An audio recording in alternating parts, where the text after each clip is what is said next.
Stay with me if you want to know three secret foods that no one tells you to eat, that you can get easily and very cost effectively, that actually boost your immune system and actually help you have more resistance to bacteria, more resistance to viruses, more resistance to funguses, and so much more.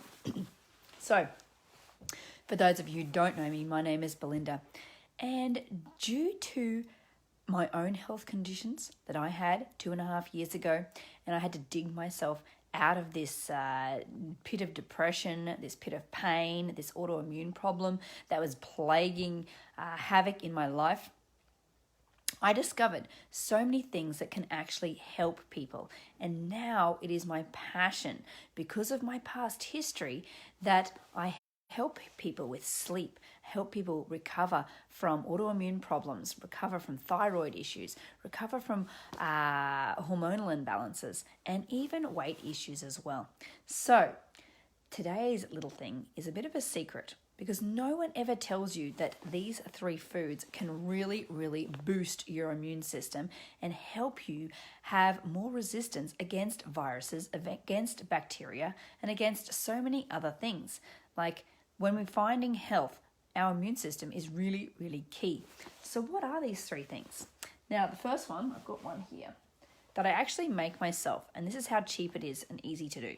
And this is good old sauerkraut. So don't take much notice of the jar that I've got it in. I actually make this myself. So why does this help you?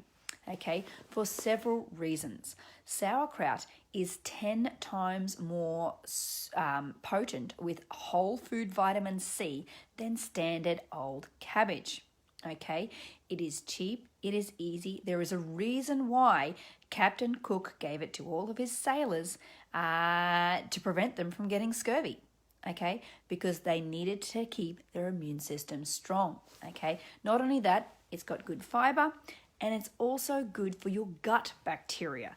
Okay, most of our immune cells, a lot of our immune cells, are in our gut, so we need to be able to look after our gut bacteria. Now, you can either make it yourself, like I do, or before I was making it myself, you can actually buy it in the supermarket from the refrigerated section. Now, why the refrigerated section?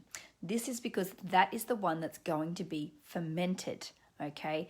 If it's in a jar in the aisles, then it's probably not going to be fermented, and it probably doesn't really have good things in it. So make sure that you get the fermented one in the refrigerated section. So it's usually going to be in a plastic tub, but you can easily make your own. And if you want a recipe, just reach out and I'll put a comment down below. It's not a problem. I'm more than happy to help people on their own health journey. Okay? Now, number 2. And this is good old sardines. Okay? You can buy them in a jar, you can buy them in a tin. Obviously, the ones in a jar are going to be healthier for us.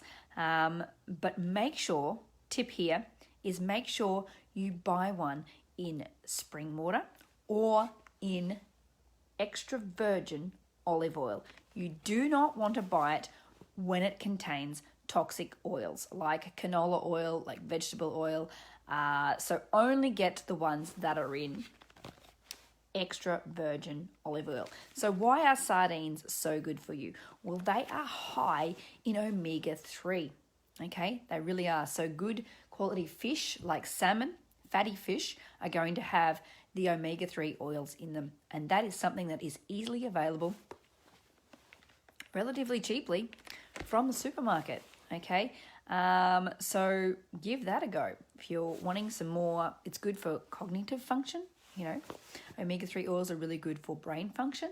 Okay, but not only that, you're actually getting other vitamins and minerals from them as well, and then are going to actually help support a healthy immune system. Now, number 3, I don't actually have a sample of this with me, so I apologize. But number 3 is beef liver. Okay, and you're probably thinking, oh, yuck, because that's exactly my first reaction when someone told me about it. It's like, oh, yuck. And you know what? I don't even know why I had that reaction, because I'd never actually eaten it. it's just a subconscious thing that kind of, you know, we develop over time and thinking that something's gross, even though we haven't actually tried it. You know, kids do it all the time. You know, you sit the kids at the table and they eat their tea and you go, oh, yuck, I don't like that. I'm like, well, you haven't even tried it. But how can we blame the kids when we actually do it ourselves? And so before you judge it, do what I do and actually give it a go. Okay, I was actually really surprised. So some people just cook it up as lamb's fry. They cut it up and slice it and fry it in coconut oil or butter or olive oil or whatever you want to fry it in, up with onion. Or what I actually do is I actually make it into a pate, so I can be all fancy and put it on my crackers and cheese, okay? Or on cucumber. I really enjoy it on cucumber. And I can also give you a recipe for that if you want to put a comment down below if you want that recipe. It's really easy. It's good for autoimmune conditions, okay? That's one reason why I fell upon it. So yeah. Anyway, I hope you found this useful. And if you want to share this video with someone who has a weakened immune system or wants to support their immune system well, then why not consider sharing this with them so that they can find out the 3 secret foods that no one ever tells you to eat as well. Okay, now if you're watching live, then let us know live. And if you're catching this on the replay, then say replay. Now, tomorrow's video is going to be about how the immune system really works, okay? Because I've seen a lot of things around and there's a bit of confusion about how it really works.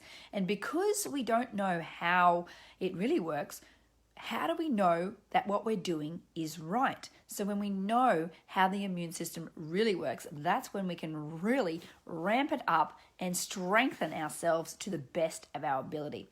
So tomorrow, stay tuned for that one.